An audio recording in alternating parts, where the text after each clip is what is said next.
yawancin mutane da dama na samun da zarar bayan sun haihu suna kamuwa da wannan cuta ta damuwa bayan haihuwa wato postpartum depression. Postpartum depression kamar ya zama ruwan dare ne a zamaninmu na yanzu especially tsakanin first time moms abin waɗanda haihuwarsu na fari ko wani abu makamancin haka.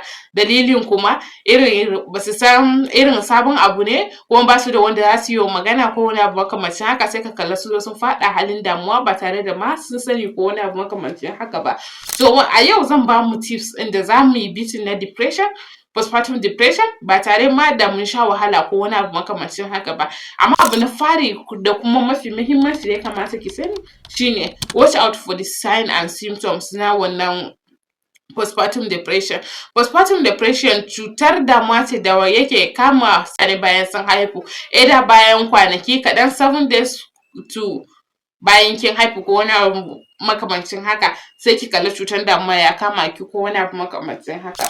To alamomin cutar damuwa za ki ji kina jin tsoro, ya za ki kula da jariri ko kuma kina fargaba ko kuma za kina jin ba kya jin daɗi, irin kina da mood swing, kina kuka ba tare da dalili ba ko wani abu makamancin haka ko kina shiga damuwa ko kina yawan tunani ko wani abu makamancin haka, wannan alamu ne na postpartum depression. Daga kin ji waɗannan alamomu to kamata yayi aiki na biyu kenan shine ki je ki kalli likita ki faɗa mishi abin da kike ji ko kuma wani abu makamancin haka.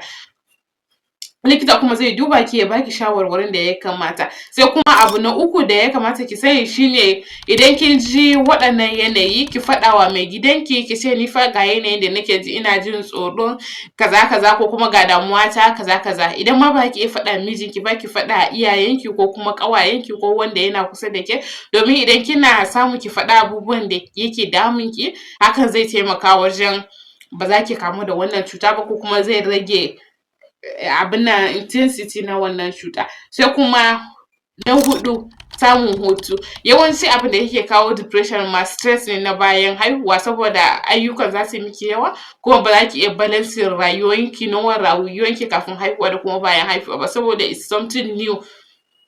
To sai za ki kalla mutum ya shiga damuwa ba ki iya arranging kanki ko wani abu makamancin haka ba. Komai ke ne aikin gida, ke ne wanke wanke, ke ne kula da jariri, ke ne kula da mai gida. In za ki je aiki ma ke ne ya yi yawa. To sai ki kalla kin zo kin shiga ba saboda rashin hutu ko wani abu makamancin haka kin zo kin shiga kin kamu da wannan cuta ta damuwa. To kamata yayi a ce kin tabbatar kina samun hutu, isasshen hutu da yadda ya kamata. Idan kin ji kin gaji ki je ki kwanta ki huta, idan kin ji kina buƙatar hutu ki je ki kwanta ki huta. Idan yaro yana kuka yayi ki shiru kin kasa tashi mai gidanki ki bashi yaron ki kwanta ki huta. In akwai kuma kina neman taimako faɗa a gida a kawo miki wanda zai na taimaka miki wajen kula da wannan yaro. Sai abu na biyar da za mu yi magana a kai shine cin abinci, ci da kuma shan ruwa yadda ya kamata. Cin abinci ba wai kowane abinci ba, abincin da ya kamata a ce mace mai bayan ta haihu ta ci shine abinci da yana ɗauke da sinadarorin da ake buƙata a jikin mutum inda zai inganta lafiya, yana ɗauke da all the carbohydrate, proteins, minerals gaba ɗaya sai wannan sinadaran akwai kuma kina shan isasshen ruwa akan lokaci ba tare da kin jiƙata ko kuma kin wani abu makamancin haka ba. Sai abu na shida kamata yayi a ce kina motsa jiki, bai kamata a ce kina zaune kullum waje ɗaya ba ki motsa jiki ba domin motsa jiki yana warware jini kuma yana taimakawa yana enhancing na sinadarai da suke aiki a jikinki inda hakan zai yi decreasing na wannan depression ko wani abu makamancin haka. Sai abu na bakwai ki avoiding stress, irin kada ki yi aikin da ya fi ƙarfinki.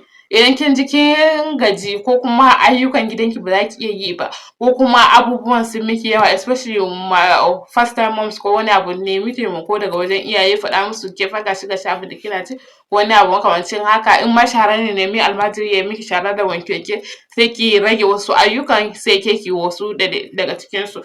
In ma rainon yaro ne nema ana taimaka miki ko kina ba yaron maƙwabta ko wani abu makamancin haka ana taimaka miki dai. Kuma abu na gaba shine due to social media pressure, kada ki ce wannan ta haihu bayan ta haihu ta yi kyau ga abin da ta yi ga abin da ta yi ko kuma kina comparing kanki da sauran mutane akan cewa wannan ta yi abu kaza ni ban yi ba ko kuma lokacin sunana ga abin da aka yi ni ba a yi min kaza ba ko lokacin da nake da juna biyu mijina ga abin da ya kamata a ce ya min kuma bai yi min ba kaza kaza, kada ki yi abin nan, ko kuma ki kalli abin da ana yi a social media ki ɗauki wannan damuwan ki cusa a ranki, daga baya ya zo yana damun ki kuma ya zo ya haifar miki cutar da bai kamata ba. To ki bar ma rage shiga wannan social media ɗin, ki focusing akan rayuwanki da na babyn ki. Sai kuma abu na tara, postpartum depression ɗin baki ɗaya yake kamuwa ba, cutar damuwan baki ɗaya bane. Idan kin ji kina cikin damuwa ko wani abu makamancin haka, you are not alone. Ki faɗa wa mutane waɗanda sun wuce wannan wajen, za su iya baki shawarwari da zai taimaka miki, kuma su ga sun baki ƙarfin gwiwa. Kuma idan ma kin ga ba za ki iya ba, za ki iya neman taimakon likita ko ya baki shawarwarin da ya kamata. Idan kuma kar ki comparing kanki da sauran mutane, sai wani su ce ai wacce ma ta haihu tana yin ayyukan gidanta, tana yin kaza tana yin kaza, tana abin nan, ke da wacce daban-daban ne, jikinki daban jikinta daban. Ki yi abin da za ki iya. Idan ita za ta iya yin ta yi wannan ta yi wannan, ta yi aikin gidanta kuma ta ci gaba da ta je can ta yi wannan ta yi wannan, kina ganin ita tana yi ba tare da ta shiga damuwa ko wani abu makamancin, ki ce ke ma za ki. Jikinku daban-daban ne. In kin ji ke kin san ba za ki iya ba, ki nemi taimako a miki sauran abubuwa da ya kamata, ko kuma a ce miki wannan ta haihu ta yi jiki, ke ba ki yi jiki ba, wannan ta haihu ta sirance, a ce ke ba ki yi jiki ba, ko a ce ai ke ba ki haihu da kanki ba, kaza kaza, ki ɗauki wannan damuwan ki sa a ranki. To wannan zai je ya haifar miki illan da ba za ki abin nan ba. Sai na ƙarshe kuma mafi muhimmanci shine listen to your body. Ki saurari jikinki. Idan kika ji any changes ɗin da ba ki gane mishi ba, ki maza ki je asibiti ki nemi taimakon gaggawa. Idan kika ji kin gaji, ki zauna ki huta. Idan kin gaji kina buƙatan hutu ko wani abu makamancin haka, ki nemi hutu a wajen mai gida, ki je gida ki zagaya ki ɗan samu kwanciyar hankali kafin ki tattara ki dawo. Domin wannan lokacin is something new. Bayan kin koma gida kuma shi mai gida ma yana kallon changes, saboda abubuwan da ana mishi lokacin amarci ba shine za a yi mishi a wannan lokacin ba. To shi ma zai fara nashi damuwa, especially in baki samu mai taimako ko kuma mai fahimtar yanayin mata, abubuwan da mata suke shiga ko wani abu makamancin haka ba, zai na ganin kamar irin kin gaza a wajen wasu ayyukan gida ko wani abu makamancin haka.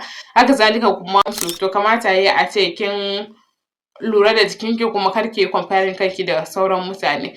Duk sai kuma ku ajiye mana ra'ayoyinku a comment section. Wani abubuwa ne ya kamata a ce mace ta yi domin ta rage damuwa bayan ta haihu? Ku ajiye mana ra'ayoyinku a comment section. Sai kuma ku danna mana subscribe, sannan ku danna ƙararrawar sanarwa domin samun sabon shirye-shiryen mu. Kar ku manta ku yi liking wannan bidiyon, sannan ku yi sharing da sauran abokananku. Wannan ƙawar taki kar ki manta ki tura mata, ita ma ta tura ƙawarta ta. Sai mun haɗu a bidiyon mu na gaba.